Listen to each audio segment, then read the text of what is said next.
din sa awitin na yan. Well, gagawin natin ang gawain this coming Sunday. That will be our missions highlight, missions conference natin. Amen? Manalangin natin mga kapatid na Diyos magpadala po ng revival po sa church when it comes sa faith promise. And also yung, lalo ngayon tayo ay nasa kalalagayan na naando na tayo eh. Hindi na lang tayo sumusuporta po ngayon. Amen? Amen?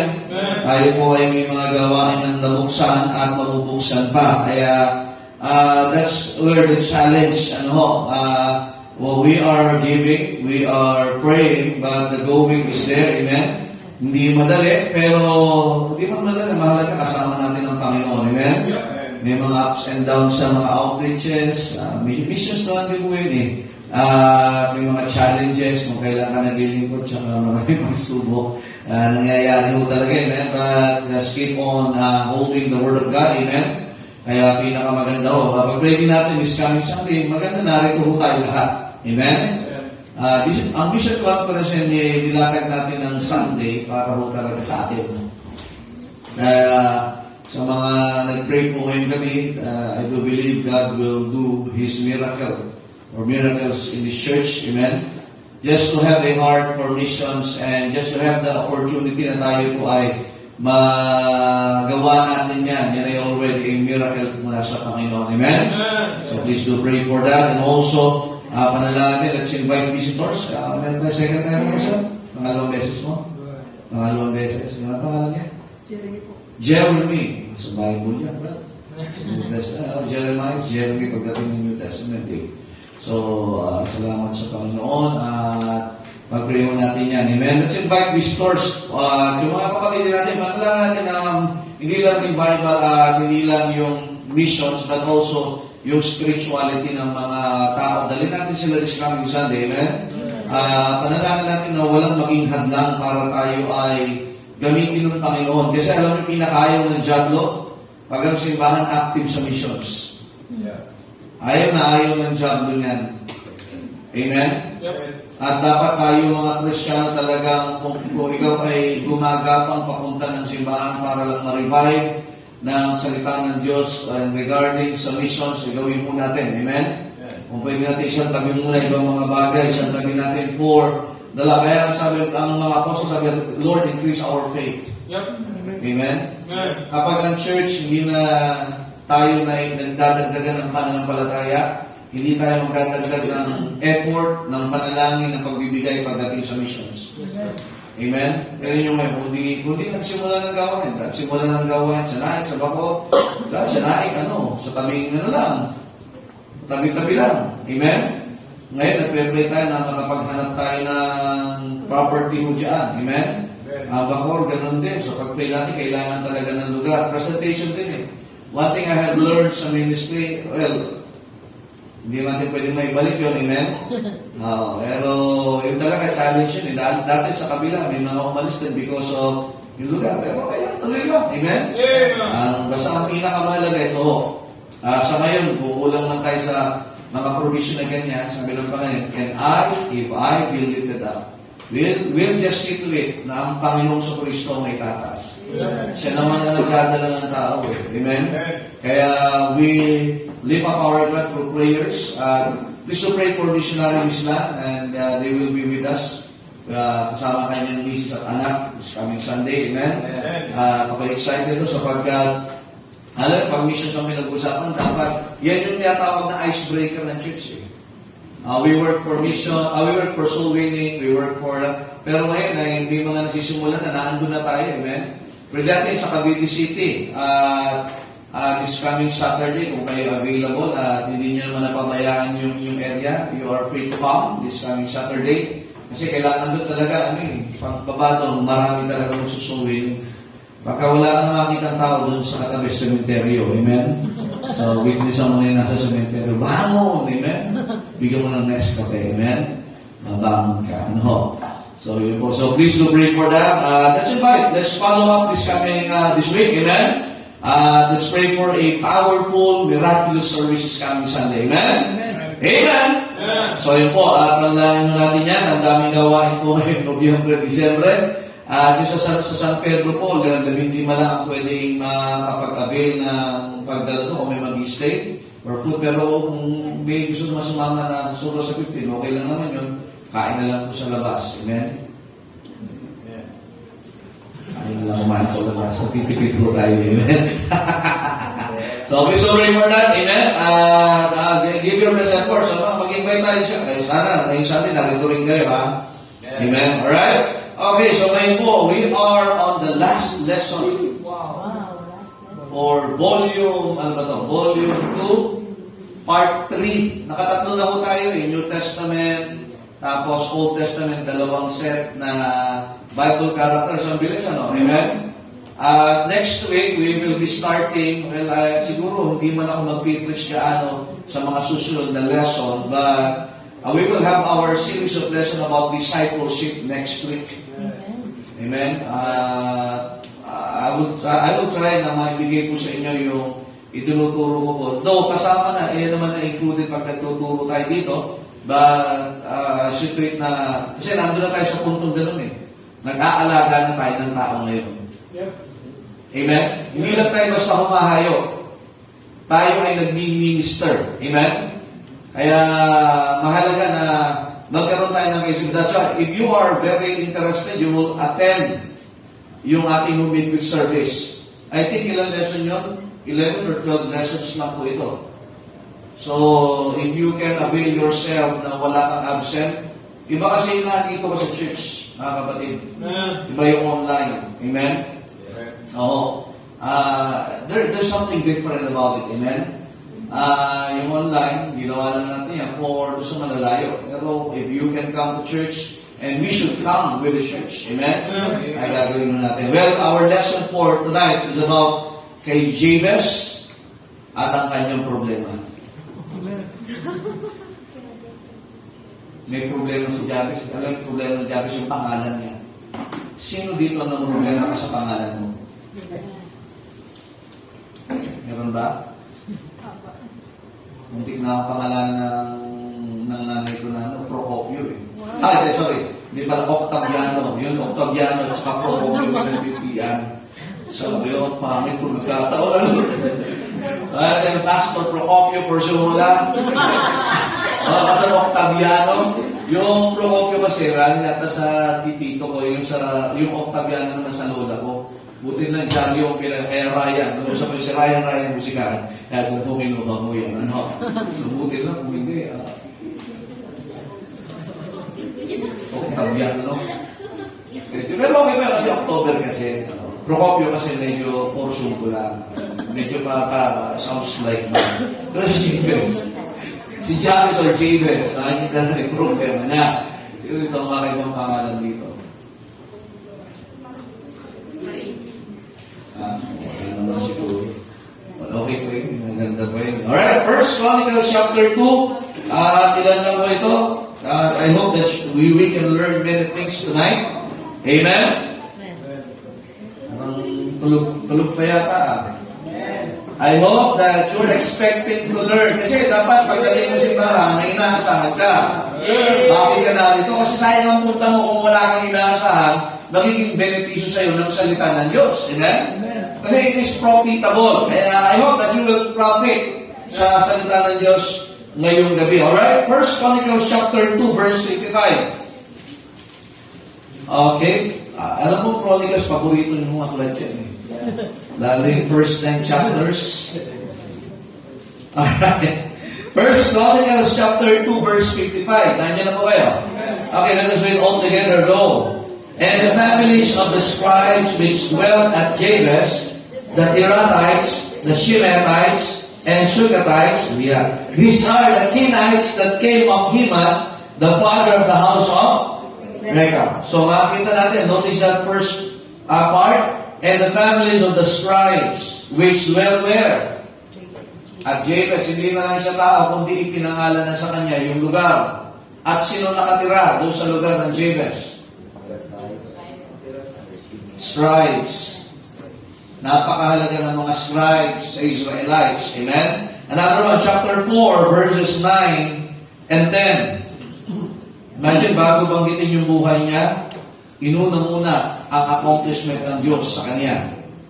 Alright, verses 9 and 10. Ready, read. And Jabez was more honorable than his brethren, and his mother called his name Jabez, saying, Because I bear him with sorrow. And Jabez called on the God of Israel, saying, Oh, that thou wouldest bless me indeed, and enlarge my cause, and that thine hand might be with me, and that thou wouldest keep me from evil, that it may not grieve me.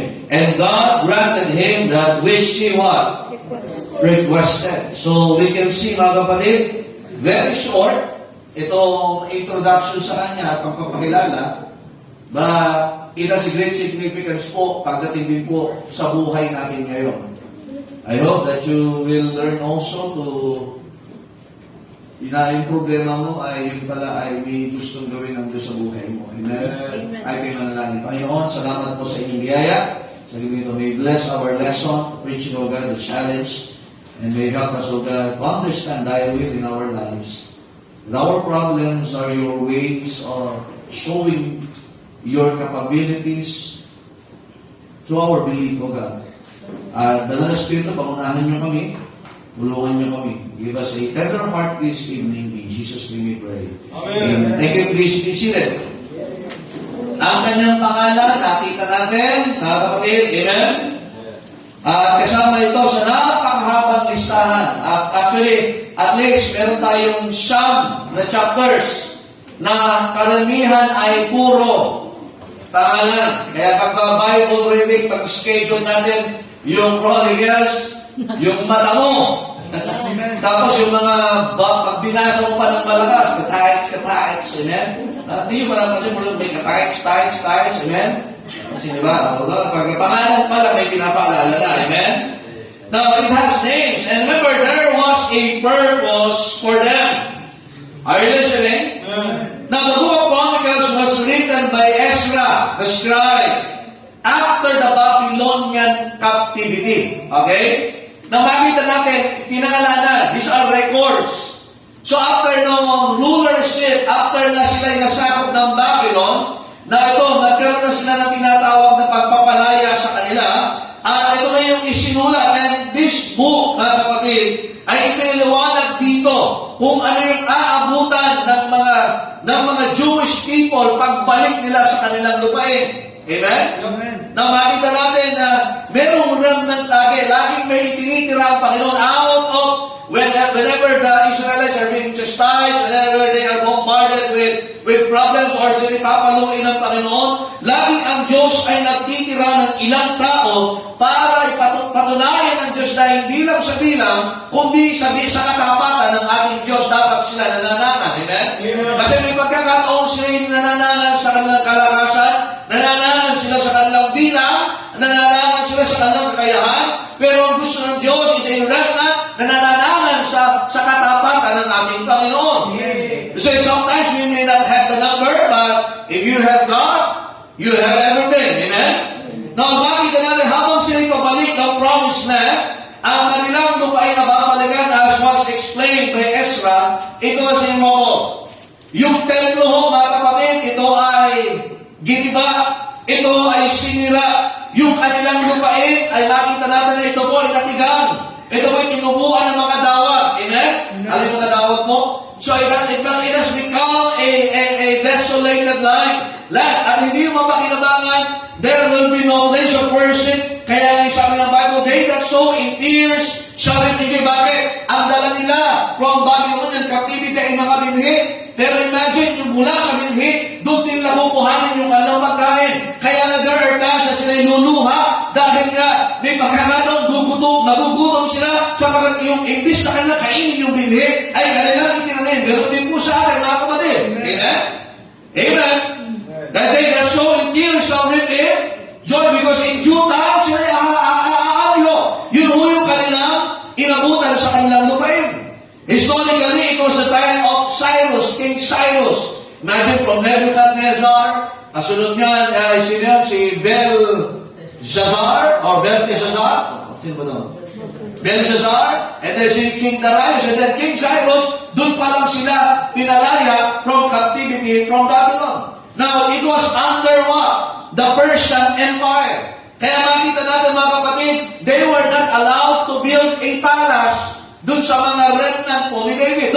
Na-preserve po, kaya nga binanggit dyan yung mga pangalan.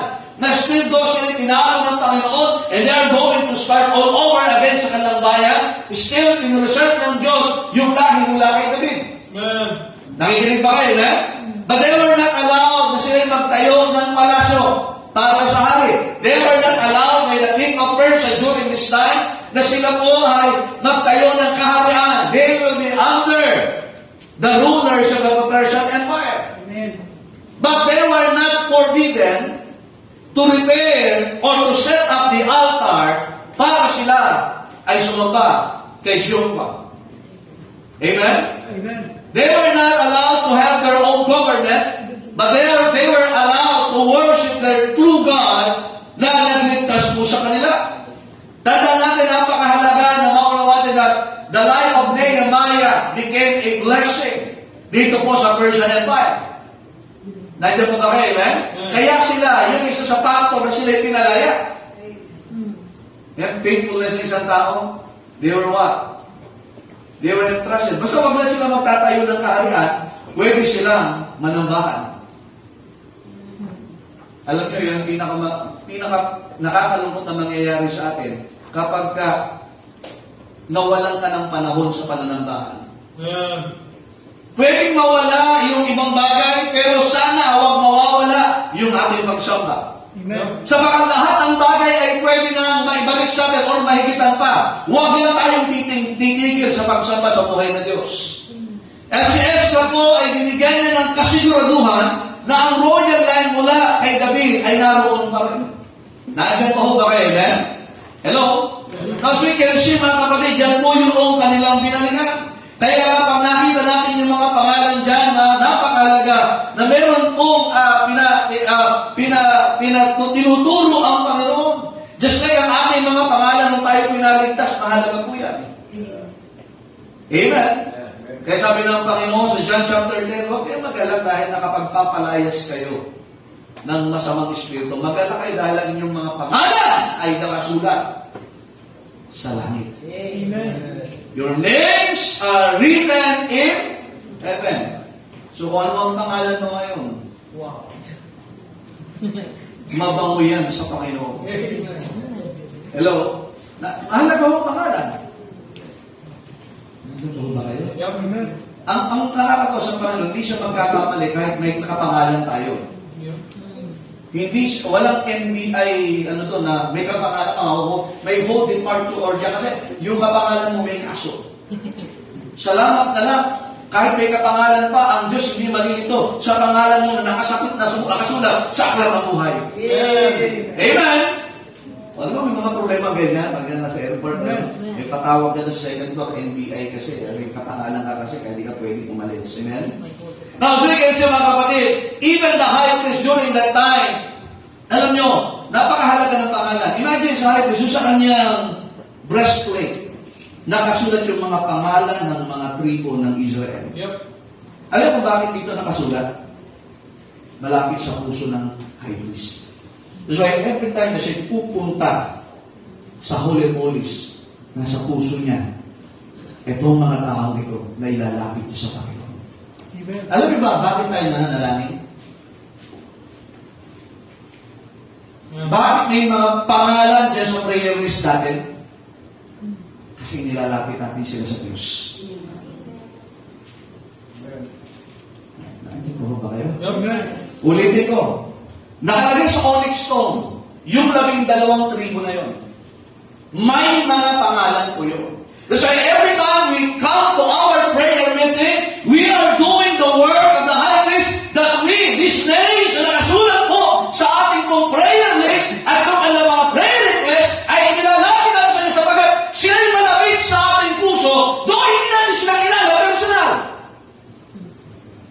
But the high priest work, the work of the high priest during the time. Kaya nga, if you are not attending prayer meeting, kumusta ang puso mo?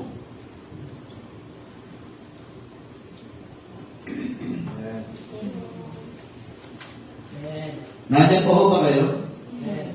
Amen? Imagine the Lord Jesus Christ, yung pangalan natin, He knows us by name. Wow. He doesn't know us anymore by our sins. He doesn't call us by our sins. Jesus calls us by our names. My sheep hear my voice, and I know them. Amen. You may not be popular to this world, but Jesus know your name. Hindi ka pa nagpapasalamat mo? Nandiyan pa ho ba kayo? Yung natin kaya nga kami ni Church, our work, dapat maunawaan bakit mahalaga ang prayer meeting lalo. It's not just dahil ritual, no. Just like the work of the priest, especially the high priest, yung pangalan ng mga taong ipinapanalangin natin.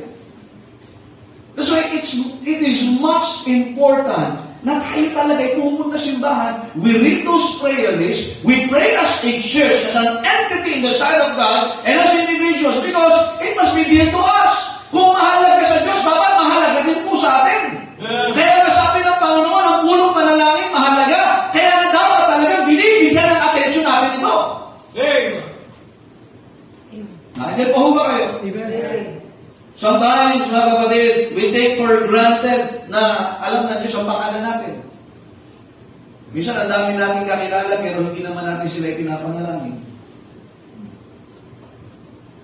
Binubulong mo lang sa hangin. Amen? Hello?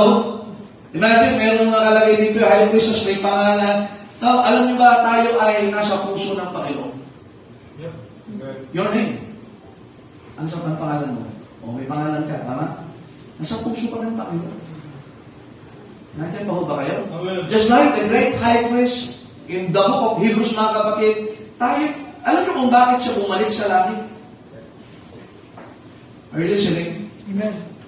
For our names to be secured in the book of life. Hello? Kaya yung pangalan mo, just like ito nyo, ito na sa Luke chapter 16, naalala nyo ba? Verse 19 to 31 kay Lazaro. Si Lazaro, kilala natin. Si Lazaro, kilala sa langit. Pero yung rich man, hindi. Anong pangalan ng rich man na yun? Minyong? Si Minyong. Sige na, Minyong, di ba? Sige na. O, si Minyong, kilala sa langit ito. If you are saved, ang iyong pangalan nakasulat sa aklat ng buhay. Pero gano'n ka man kakayaman, hindi ka kilala ng Diyos. Hindi na hindi niya alam. Alam na pangalan mo, pero hindi ka niya kinikilala. Kasi Lazarus, his name was not just well known in paradise, but now his name was well known in heaven. Amen? Pero yung rich man, sino nakakalam ng pangalan ng rich man? Nakaalam niyo? Alam niyo ba? Hindi ko rin alam eh. Yung pangalan niya, makakalimutan na! Hindi na nga siya kilala eh. Two things will happen to us in this life. Dalawa. Either our sins get blotted out, or our names get blotted out. Nandiyan pa ho ba kayo? Yep. Dalawa lang ho. Anong matatanggal? Yung kasalanan mo o yung pangalan mo? Nung tayo naligtas, anong natanggal sa atin? Kasalanan. Mancha ng kasalanan. Pero isang araw, kapag hindi ka na nampalataya kay Kristo, yung pangalan mo mancha na hindi nakaalalahanin. Mancha nga yan eh. Aalisin. Kaya sa Revelation chapter 3 verse 5, ano sabi po dyan? Tingnan niyo po. Nandiyan pa ba kayo? Tatanggal tong Bible ko eh. Are you still there? Yep. So dapat natin maunawaan na mahalaga yung bakit wala siya pangalan na yan? Kasi yun po yung pag-uusapan natin ngayon. Revelation 3:5, ano sabi ng Bible? He that overcometh, the same shall be clothed in white linen, and I will not blot out his name out of the book of life. Are you listening? But I will confess his name before my Father and before his angels. Amen. Pero kapag ang tao, hindi na nampalataya kay Kristo, yung pangalan niya makakalimutan na. Magpakailan-kailan. Imagine yung pangalan natin, mananatili for eternity future. Hindi ba may masaya na ang pangalan mo? tatawagin sa langit, umaalinaw na. Buti sa langit, ang memorya natin, grabe na ulo, mga kapatid. Huwag ka pag hindi mo na maalala yung mga basket mo, utang mo, mga ganito, yung pimples mong dumami. Amen? Yun na yun sa Jeremiah 31:34. Anong sabi ng Bible? Jeremiah 31:34. Anong sabi mo ng Bible?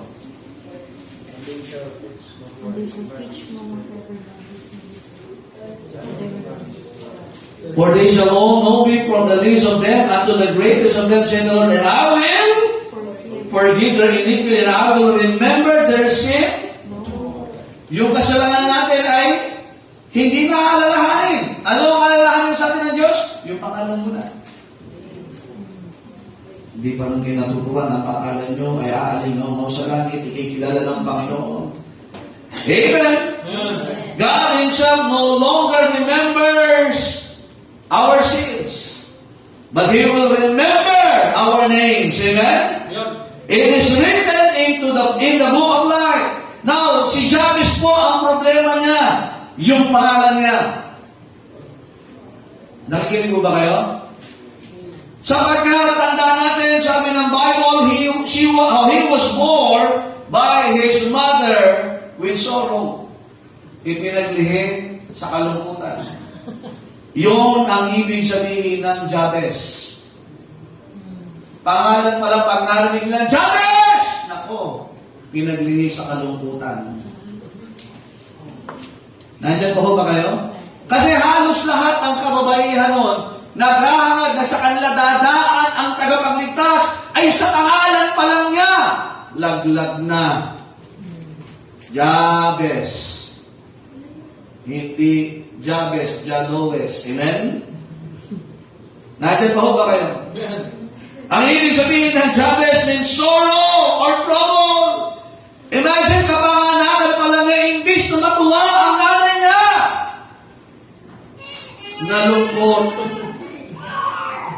Nalungkot siya. Lagi ka na lang nahiya pag nag-preach ako. At umigil na. Ayan, okay na. Pero huwag ka mag-alala, sabihin na, masaya kami nung pinanganak ka. Oh, pero kay Jabez, kasi yung mga bata, yung pinanganak ka, tuwa-tuwa magulang, oh yeah! Cute na cute sa'yo. Kay Jabez, ano? Ano mo, Jabez? Binagabag mo ang buhay ko, Jabez. Bihira, no? Nandiyan ba kayo? Yep. Pangalan pa lang niya, problema na. Hello? He was an unwanted child. Wow. Imagine, pag may darating siya, Jabez, kalungkutan niya. Naku, delikado, panganib yan. Pero pag kami kasabay sa Joseph, wow. Nandiyan pa ba kayo? Bakit ba Jabez ang pangalan ko? Pangalan pa lang, sablay na. Problema nga ito, mga kapatid. Walang magbabago sa buhay ko. Sabi ni Jabez, pangalan pa lang, lungkot na, trouble na. But you know, he decided one day na dapat may malutas itong problema na ito. Nandiyan po ba kayo? Yeah. Minsan pag tayo may problema, isinisisi natin sa iba. Hello? Pero si Jabez hindi. Ito maganda. Yung problema niya, dinala niya sa Diyos. Nakikinig ba kayo? Amen. Pwede niya sisihin yung nanay niya, Nanay, bakit naman ito pinakalan mo? Sa dami-dami naman. Octavia, ano naman? Sa dami naman ang pangalan, ito pa. Isipin mo, tatako na to. Hindi lang pangalan, ibig sabihin, pagkaroon nila, nako, sa nanay niya, nagdulot ang lungkot yan nung pinanganak yan. Ang hirap kasama niya, lungkot na nga eh.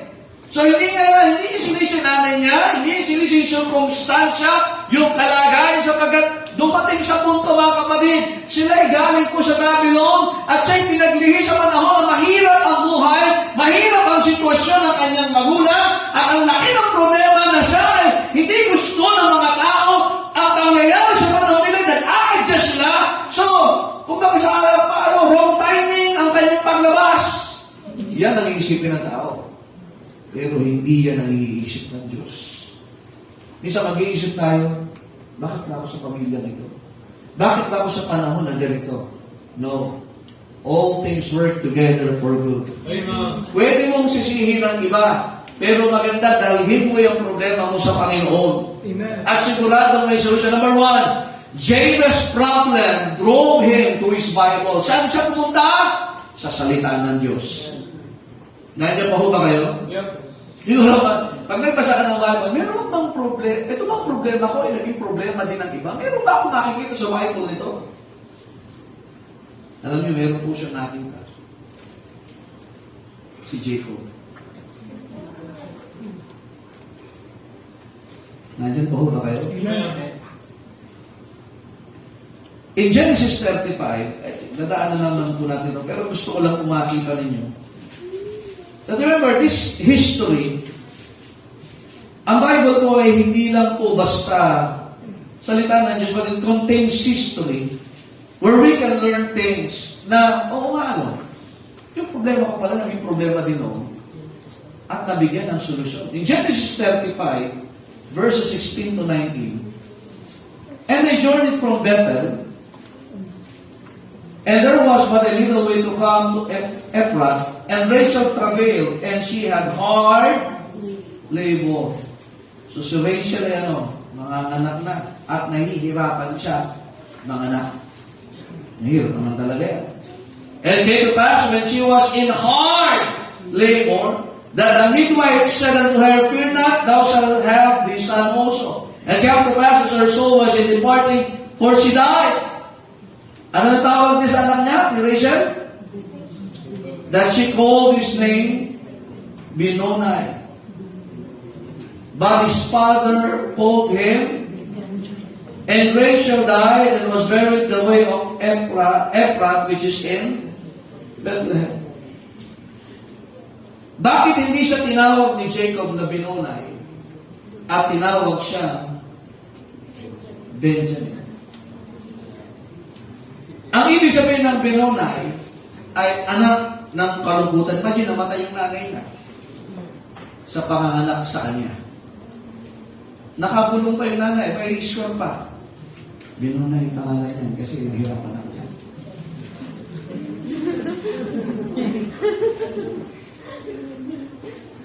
Nandiyan po ba kayo? Amen. Imagine, the first king came from the Benjamites. Imagine kung pangalan niya, Benoni. Sa Lupsoro, magkakamag-anak na sila. Magkakapangalan na sila. But because Jacob loved Rachel, hindi ko papayagan tawagin siyang Benoni. Benjamin ang itatawag ko sa kanya. Are you listening? Amen. Hello? Nagpasa na naman siya. Magtataka siguro si Jabez, bakit hindi siya tinawag? Parehas na kami! Jabez means sorrow, trouble. Benoni means diyan galing ang hari ng unang hari ng Israel. So dapat sarap-suro din siya. Isa pa binabasa pa sa pangalan, Jacob. Magdalaya. Nandiyan pa ho ba kayo? Amen. Si Jacob, pag binasa yung mga kasunod na the God of Abraham, the God of Isaac, and the God of Jacob. Bakit Jacob pa rin? But at the same time, kasunod is the God of Israel. Yep. So as Jabez was going back to the history, which is it is included in this book, in this Chronicles, ito yung nangyari. So ano mangyayari sa akin? Nababasa yung Torah, 5 books, at ano ba meron dyan? Meron ba akong solusyon sa problema ko ngayon? Which is, I'm called a man of sorrow, I'm called a man of trouble. Nagbago. Imbis sa Benoni naging, imbis sa Jacob naging Israel. Are you listening? Amen. Imagine, ang ibig sabihin ng Jacob, supplanter. Ibig sabihin, madaya.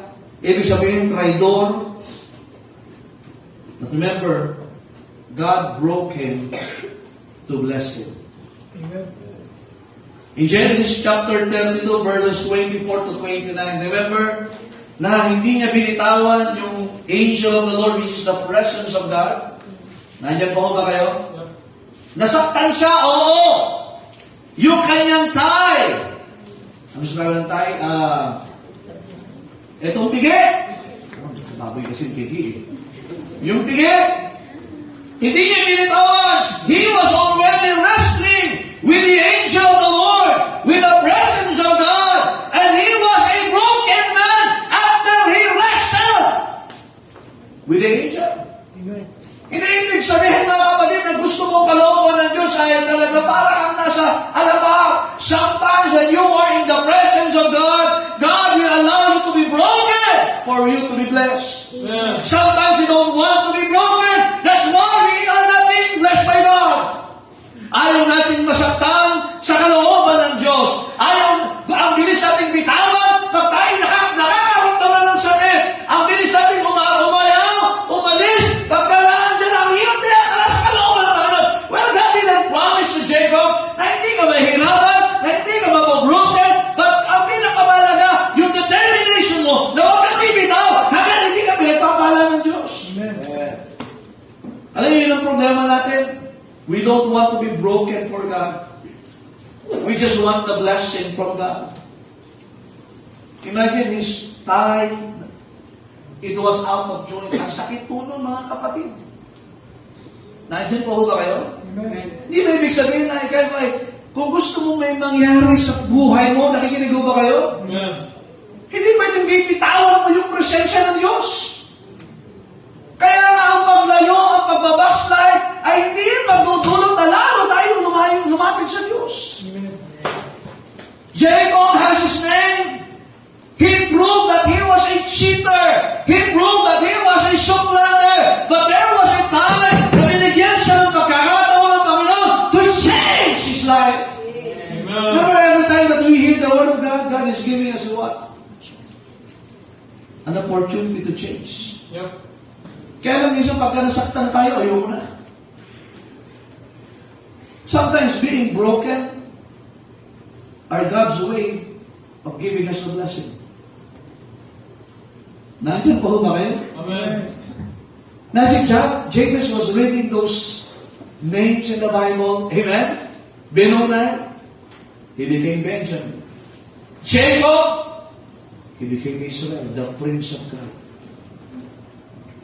Now, listen to this. Ang prinsipyo ni Jabez, kung nagawa ito ng Diyos sa kanila,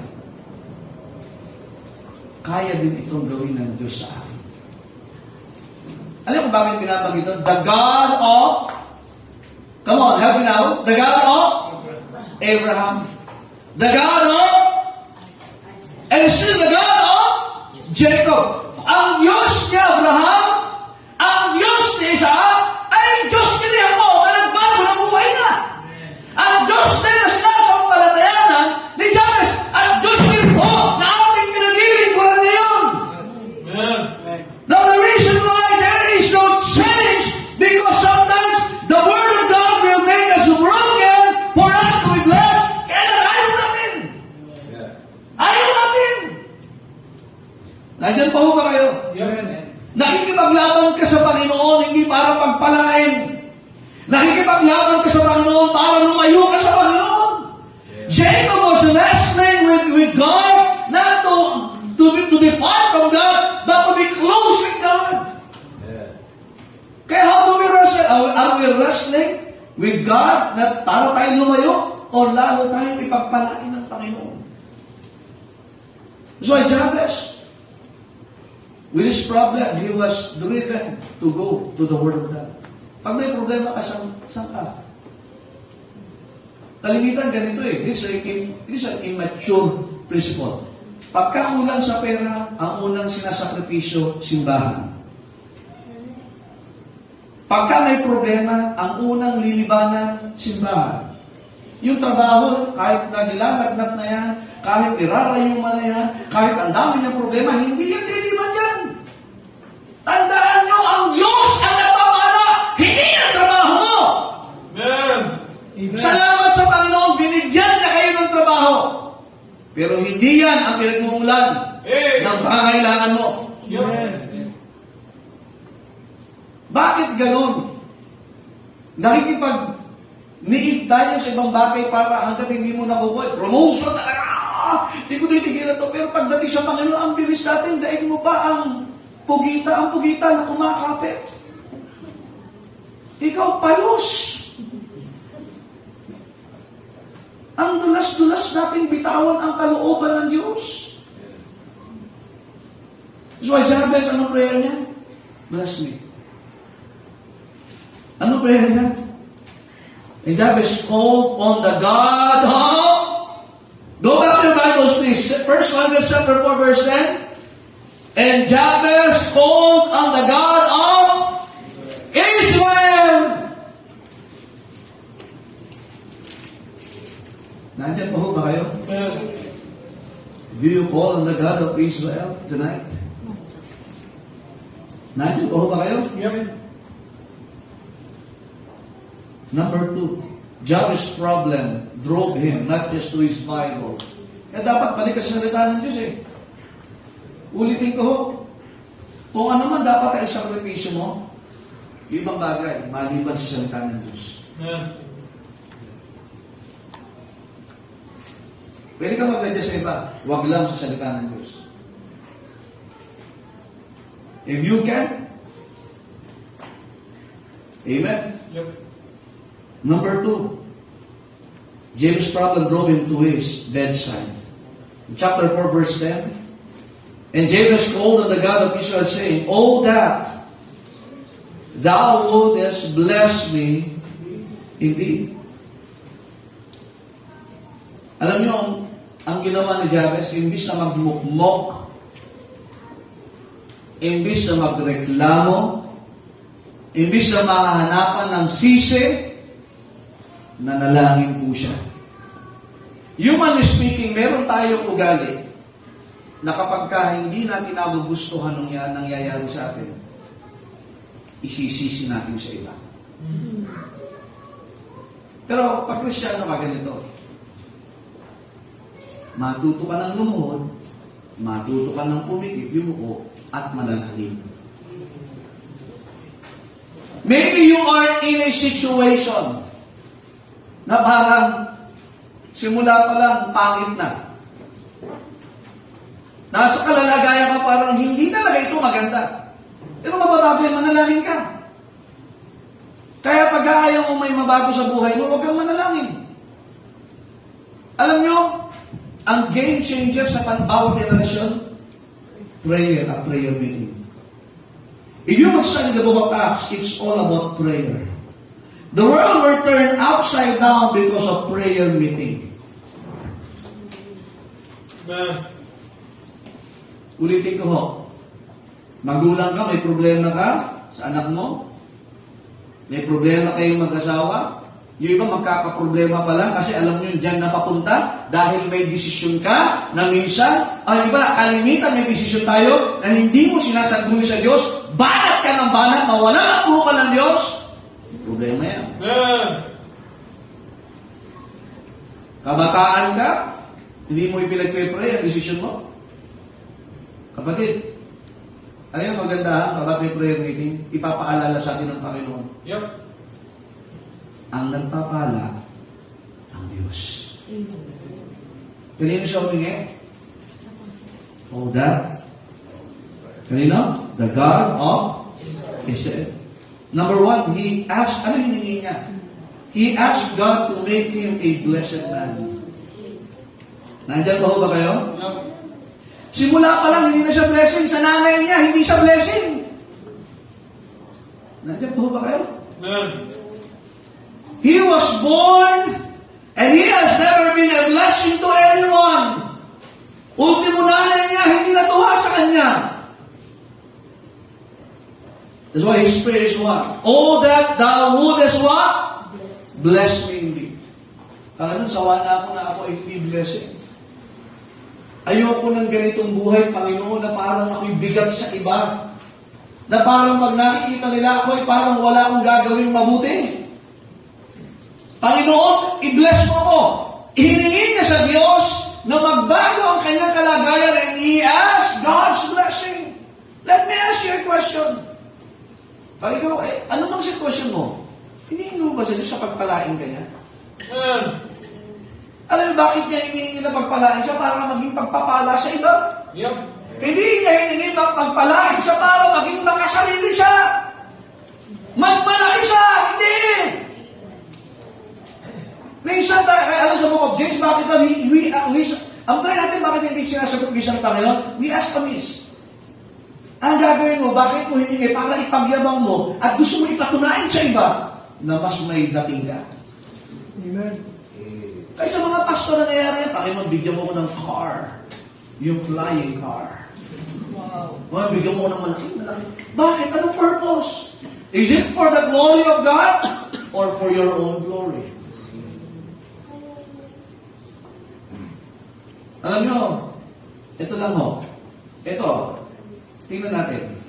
Bakit mo hinihingi ang buhay, kalakasan, talento, lahat, kakayaan? Is it to be a blessing to others?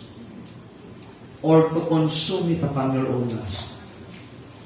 I-check natin yan. Dapat lagi ganun prinsipyo. For the glory of God. Amen. And you will not look to others na mas magaling ka sa kanila kung may magaling ng Diyos. Amen. Yep. Are you still here with me? Amen. Ano yung salitang blessed dito? Isa kasi ang ibig sabihin ng blessed sa Bible, happy. Tama? Usually, the word blessed in the Bible means happy. Are you happy? Amen. Pero dito, it is in plural form. The word, sabi niya, that thou wouldest bless. So, Psalm chapter 1, blessed. But here, the word bless means to be a prodigious giver. It means gusto niya, Panginoon, na ako ay pagpalain mo abundantly so that I might be a blessing to others abundantly. That is His desire. Amen. Pinagpala ka, binigyan ka ng trabaho, o kailan ka ng trabaho, hindi ka naging blessed. Bakit? Nawala ka na sa church. Nawala ka sa ministry. Amen. Hindi ka na nagtatights. Nagkatrabaho, lalong naging kuripot sa gawain. So, hindi yan prodigious giver. That is a prodigious taker. Nag-pray ka, Panginoon, bigyan mo ko ng mapapangasawa. Nagkaasawa ka, nabawasan ang katapatan mo sa Panginoon. Amen. Imbis na maging blessing, you turn God's blessing into what? Bakit ang hinihingi? Panginoon, bigyan mo ko ng anak nung nagkanak, lalong nawala sa gawain. See to it that when you ask God a blessing, you will be a blessing. Amen. Kasi pagka, parang, alam yung isip bata wear eh. Di ba ang bata pag nakuha na yung gusto niya, tatakbo na niya, at wala na siyang pakialam gusto ng bigay. Bahala ka. Enjoy ko na ako. At nandun yung sa sulok, nagkakaimang isa. Naglalaro mag-isa. Maraming Kristiyano hindi lumago sa pagkabata. Nung pinagpala, nagtatago, nawawala. Kaya tayo ang naglalagay minsan sa kalagayan na ang Diyos kuhanin sa atin yung pagpapala niya. Amen. Humingi ka ng magandang kalusugan, aba nung maganda ang nararamdaman, sa simbahan hindi matagpuan. Nung may sakit, Panginoon, pagalingin niyo ako. Amen. Nung gumaling, Panginoon, diyan muna kayo. Panginoon, pag nakuha ko itong promotion na to, Panginoon, talaga naman, akong bahala sa outreach. Amen. Aba, nakuha yung promotion. Where are you? Aba, unseen. Panginoon, bigay mo lang to. Panginoon, bigay mo lang siya. Panginoon, talaga magtatapat ako. Makinig ka, huwag mong bulahin ng Diyos. Amen. Panginoon, Amen. buhayin mo lang ako. Aba, binuhay ng Panginoon. Minsan marami na sa atin, minsan, may amnesia. Nung tayo ay nasa kasukdulan, nangangailangan tayo sa Diyos, grabe natin hingin sa Diyos, at nung ibinigay ng Diyos, parang wala lang. Ialis ka ng Diyos sa sitwasyon na sabi mo, wala nang labasan, imposible na. Sige lang anak, magtiwala ka sa akin. Sige lang, makinig ka lang sa akin. Ba't nanampalataya ka sa sinasabi ng salita ng Diyos? At nakita mo, inalis ka niyo, wow! Ano ba naman nangyari? Amen. Nasaan na? Ito lang katotohanan, tinan nyo, marami sa atin nahin ng prayer, nagpe-pray tayo. Iba life and death situation. No, ang dami nga. Amen. Aba, nung gumaling, aba, nung humusay, aba, nung umunlad. Nasaan na? Amen. Amen. Amen. Panginoon, bigay mo ito, Panginoon, bigay mo siya, Panginoon, itong pagkakataon, itong opportunity. Binigay ng Diyos. Ay, napakabait ng Diyos natin, ba? Amen. Binless ka! Ang tanong, naging blessing ka ba nung binless ka ng Diyos? Yung buhay, blessing yan. Yup. Amen. Ako ipapasalamat sa Panginoon hanggang ngayon na, talagang Panginoon, gamitin mo ko. Lahat ano, lagi tayong gawain, gawin natin mga gagawa natin. Eh pero kung tayo magiging makasal, Panginoon, gumaling ako, pasyal-pasyal la!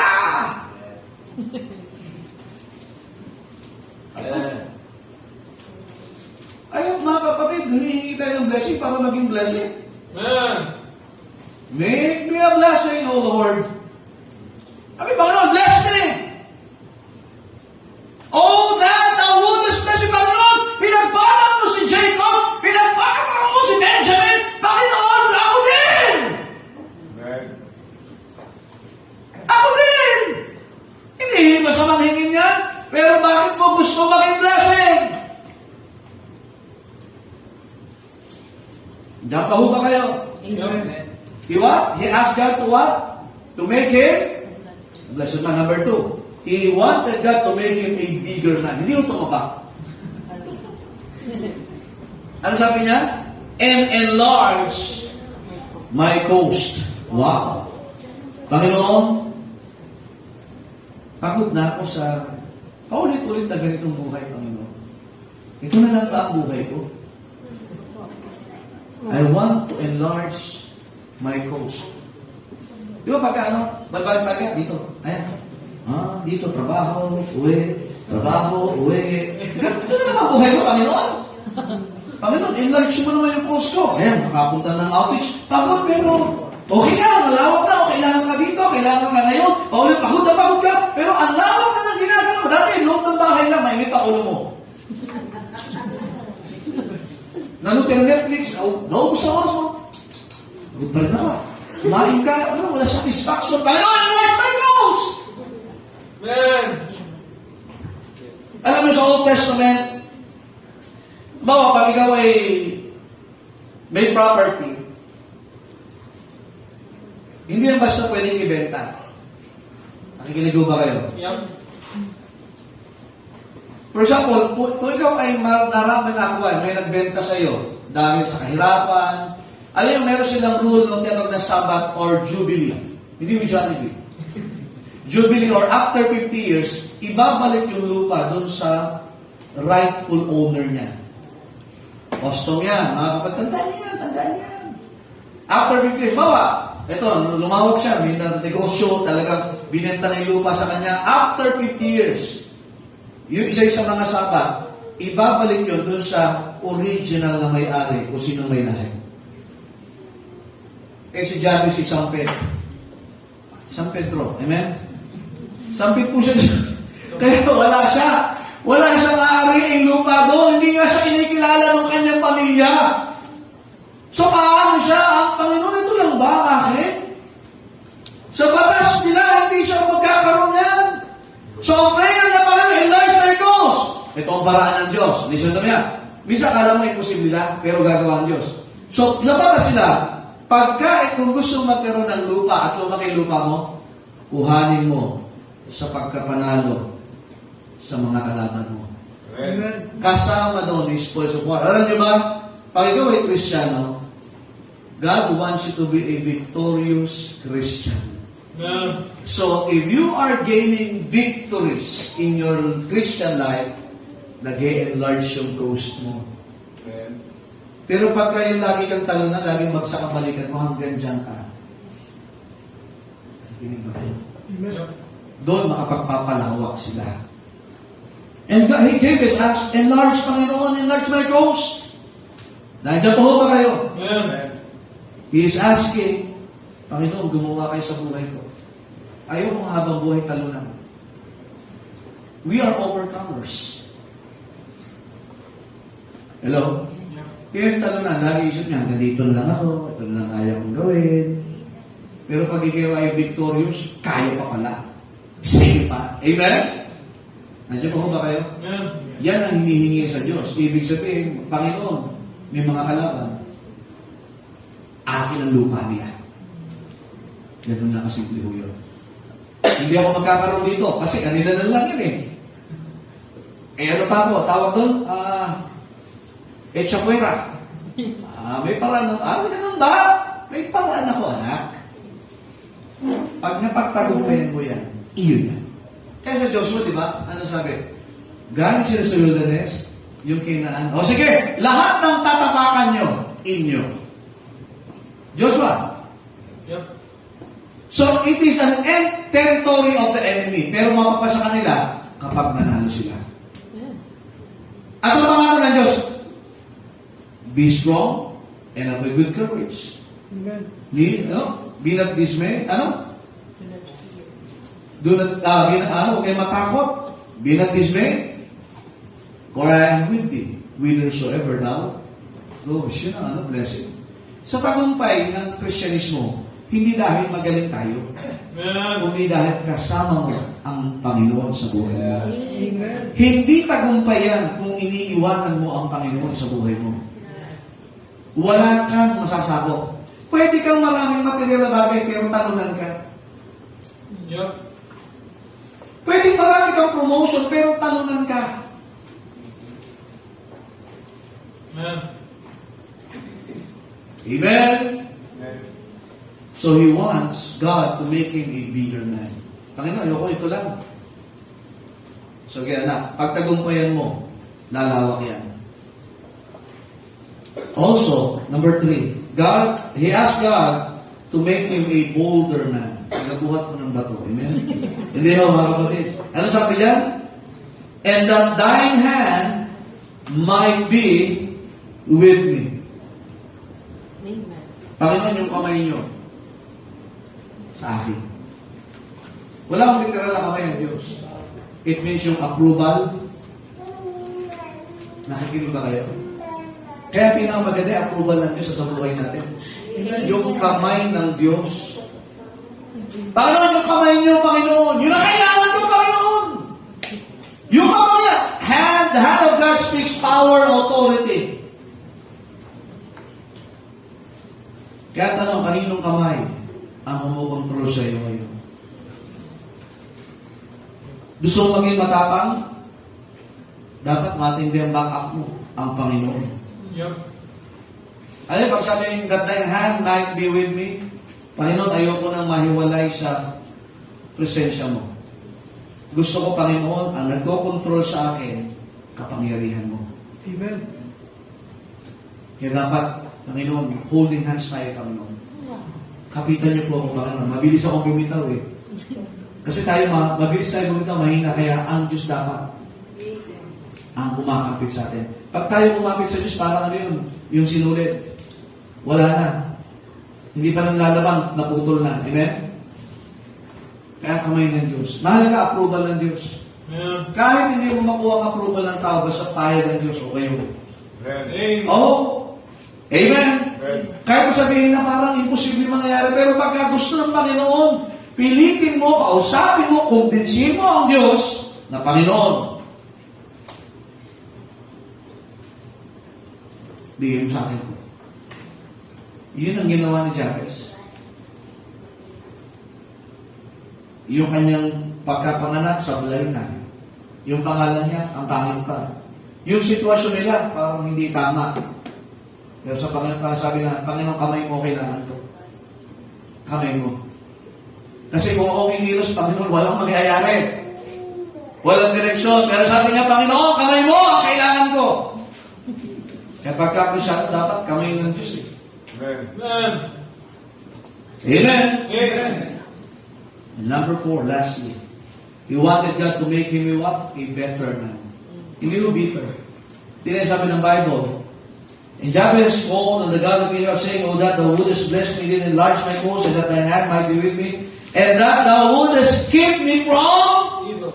evil, that it may not grieve me. Alam niyo, siya'y nabubuhay sa panahon na puno din ng kasalanan. During his time, moral depravity, corruption, and lewdness has been proliferating sa kanilang panahon. Nandiyan po ba kayo? Amen. Hello? Ang prayer ng Panginoon, ilayo niyo po ako dito sa calamity na ito.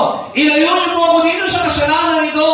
And remember, alam mo, sagot na pa sa verse 9, and Jabez was more honorable than his what? Than his brethren. Are you listening? Sinagot ng Diyos yun. Kasi habang ang iba namumuhay sa kasalanan, nakakalain niya yan. Habang iba nagko-compromise, habang ang iba they are being corrupted, they're living under lewdness, o sa kasalanan, tandaan natin, God kept the love of Jabez and he became more honorable than his brethren. Hindi Amen. ibig sabihin ginagawa ng iba, dapat mo nang gawin. Amen. Hindi ibig sabihin sinasabi ng iba, sinasabi mo na rin. Hindi dahil gano'n ang kalakaran ay gano'n na rin ang kalakaran natin. Hindi o. He prayed to God, Panginoon, ilayo mo ako dito sa masama ito. Ingatan niyo po ako, Panginoon. At yung pag-iingat ng Diyos will cause us also to be honorable. Amen. Amen. Well, you know what sin will do in our life? It will dishonor us. It will take our dignity. Kaya ang blessing nito, because he was made honorable more than his brethren. Amen? Mula sa kayahiyang pangalan, pinagmulan, ang kaduluduluhan, he was more honorable. Mas may dangal ang kanyang buhay kumpara sa iba. Kaya nga yung isang bayan, ang pangalan ay Jabez. Amen. At ang nakatira karamihan doon ay mga scribe. Ano ba ang mga trabaho ng mga scribe? They have a tremendous impact on God's people. Sapagkat yung mga, tanda natin mga kapatid, yung mga scribe, they were given the law, the way to keep the Word of God. They are part on the of the Masoretes. Pag sabing Masoretes, from the word maso, rule. Pagkopya ng salita ng Diyos. Sila ho ang pinagkatiwala. Imagine, what a great honor na yung bayan mo ang nagbi-minister para kopyahin, ipatupad, ipangaral, basahin ang salita ng Diyos. And every time na yun ay binabasa, sila na yung secure ng kopya. What a great minister na binigay ng Diyos. And that doesn't, he was just honorable because of his victories. He became honorable because yung mga kasunod niya ang hinawakan salita ng Diyos. Amen. Ano what is honorable in his life? Taking God at his word. Amen. And we call that faith. Nandiyan po ba kayo? Yep. Hello? Jabez, thank God. And last part, and God granted him that which he what? Alam mo, papalungkot sa atin kapag bumagsak po tayo sa kasalanan. Yan ang magigribo sa atin. Nandiyan pa ho ba kayo? Problems come to us all. May problema ho. Sino walang problema dito? Sige nga. Sino walang problema?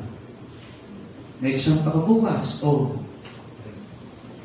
Some of us, we may be the problem. We may have the problem of a broken home. Iba naman ay physical disabilities. Iba naman ay evil reputation. Meron po tayo niyan. Inferiority complex. Wow. Yung mahihain ka. Meron ba dito niyan? Parang wala na. Tinanggalan ng Diyos yan. Amen? It may be some burdensome social entanglement na parang talaga, wala nakakahiya ito yung nakalagayan ko. It may be a guilty secret or some business complication. May problema ka sa iyong hanap buhay, may problema ka sa iyong trabaho, may problema ka sa kasalanan, at may problema ka sa iyong temperament. May problema ka sa ugali mo. Hindi ka makakausap ng matino. Ang hirap mo kausap. Hindi kayo magkaunawaan ng kasama mo sa bahay, sa araw mo. Kasi may problema ka sa temperament mo. Amen. Gusto mo naman talaga, pera po, meron din, amen? 10, tsaka pera, amen? No, uminit ang ulo pag wala ka ng pera. 10, pera, amen? Amen? Oo. May weakness ka dyan. Now, iba-iba tayo ng problema. Tama? Iba sa inyo, parang walang problema, pero maya-maya, ayan na, natitrigger na. Ito ang maganda, dali mo sa Diyos. Amen. Bumalik ka sa salita ng Diyos. Amen. Amen? Si Pablo, may pagkakataon, aalisin ng Diyos ang problema. Pero alam niyo ba, minsan may mga problema tayo, hindi inaalis ng Diyos. Yep. Ang hihilingin natin sa Panginoon, yung biyaya niya, para makaya natin mabuhay kahit na may problema.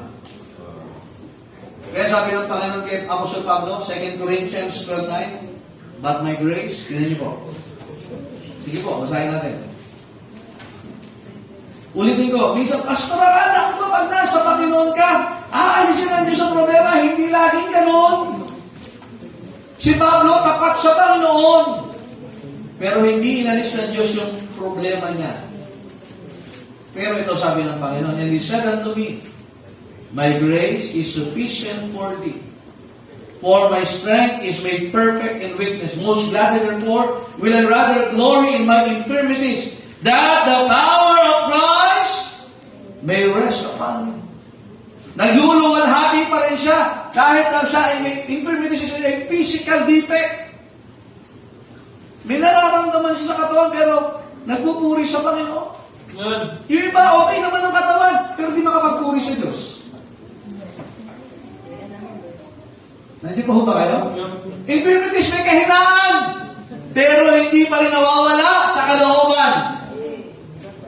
May karamdaman, pero hindi niya pinapayagan na pabayaan ang panambahan. Ikaw na malakas, ikaw na may kakayanan, bakit wala ka sa panahon ng panambahan? Ito, may sakit. May karamdaman, pero nasa simbahan ka rin. Walang pera, lagi na ho yan, mga kapatid. Sabi ng Panginoon, magpasalamat pa rin tayo. This problem has turned out to be a blessing after all. Kaya si Jabez, saan siya tinulak ng problema niya? Pumunta sa salita ng Diyos, manalangin sa Panginoon. And ang blessing ito, God granted him that which he requested. Ano nire-request sa Panginoon?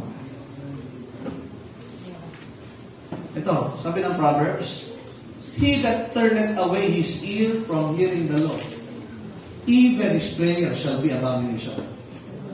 May hinihingi ka sa Panginoon, pero inilalayo mo ang iyong tainga sa pakikinig ng salita ng Diyos. Ang panalangin natin ano? Karuman, ang dami natin hinihingi sa Diyos. Hello?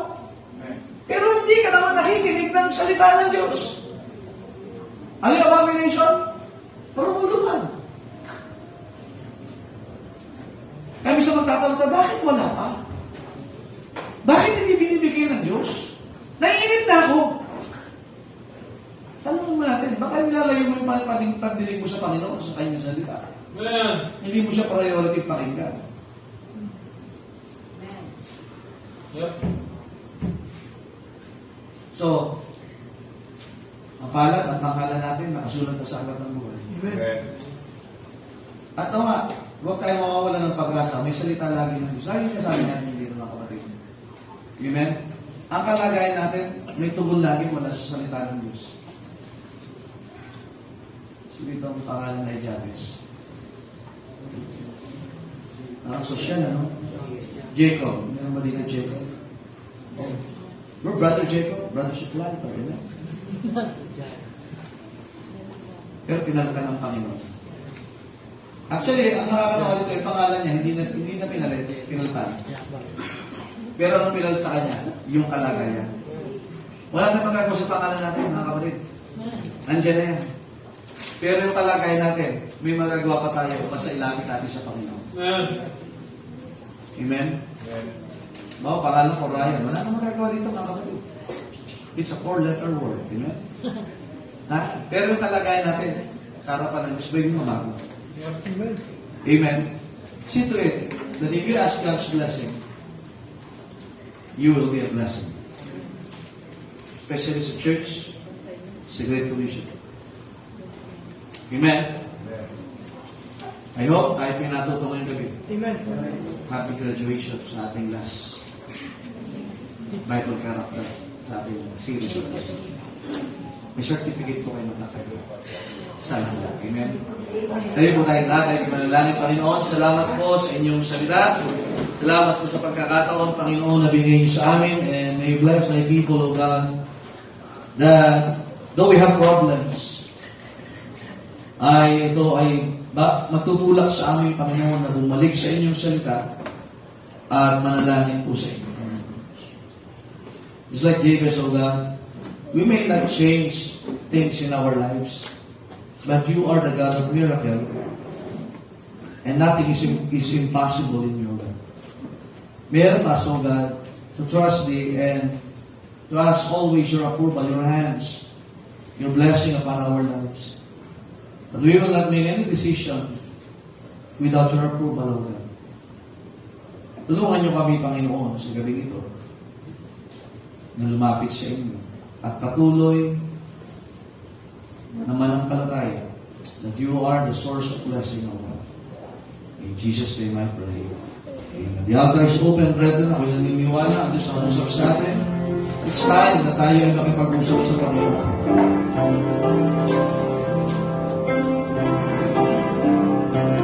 Hindi na mababago ang ating kanan, pero may kinanampalataya ang iyong pangalan na nakasulat na sa katawan. You will be remembered for all eternity.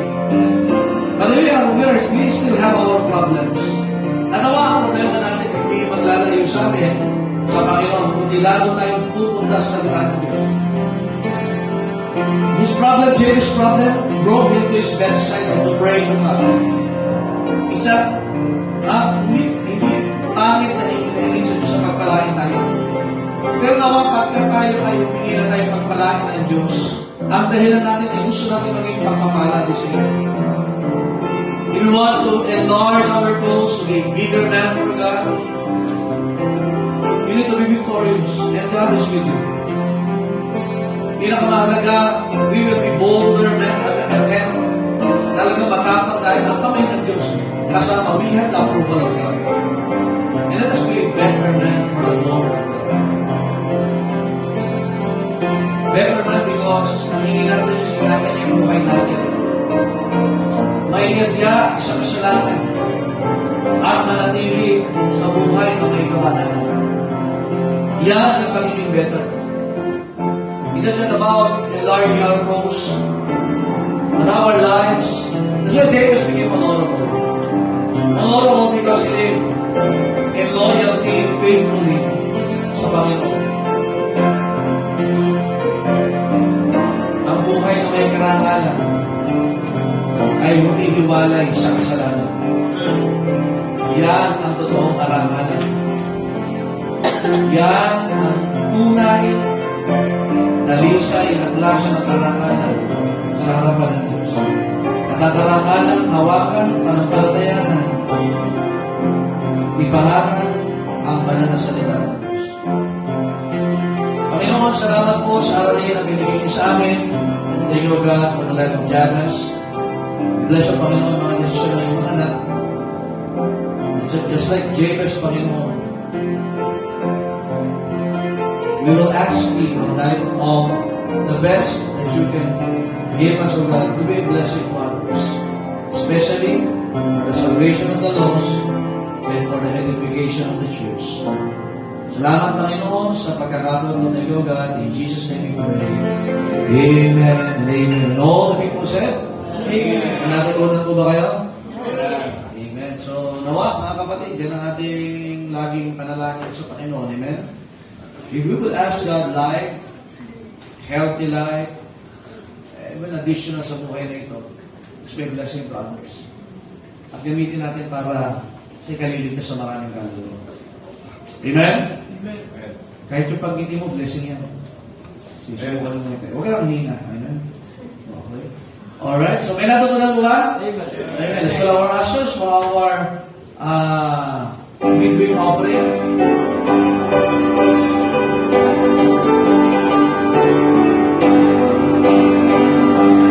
Alright, so may short lang ako sa buhay.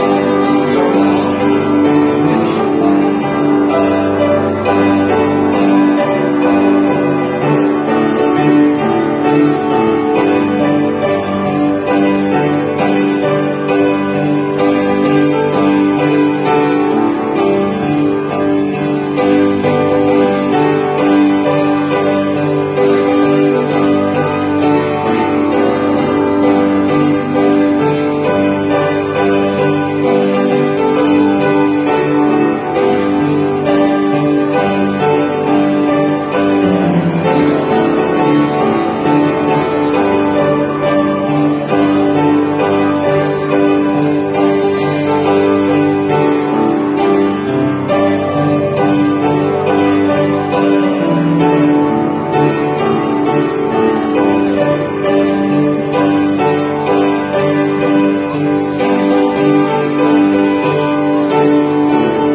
Amen. Pasalamatan na offering sa gabi ito.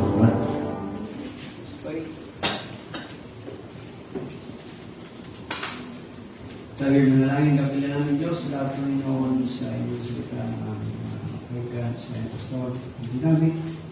Dahil po na ng Panginoon na kapila natin yung best, pagulugin ng wisdom. Ngayon po, Lord, pagpalain po ang mga anak sa mensahe ng salita. Ngayon po, Lord, nakasamahan po namin sa laking malilikom sa ospital ko, patuloy magamit para sa gawain. Pagpalain po ang mga anak, magbibigay sa pangalan ni Jesus. Amen. God bless you as you give.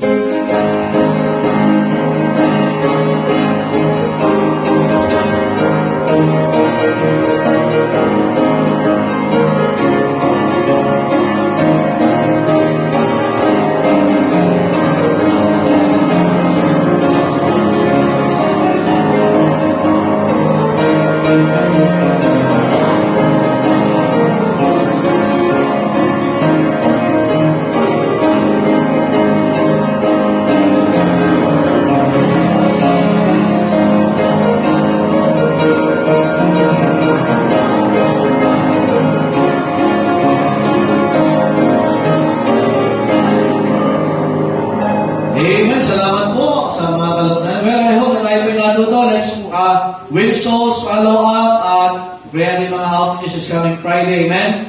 Let's have a great service is coming Sunday. Amen. Alright, tayo po tayo lahat. Tayo po magbukas sa panalangin. Let us pray. Yan natin si Brother Gerald. Brother Gerald. Nandiyan ka na rin ako.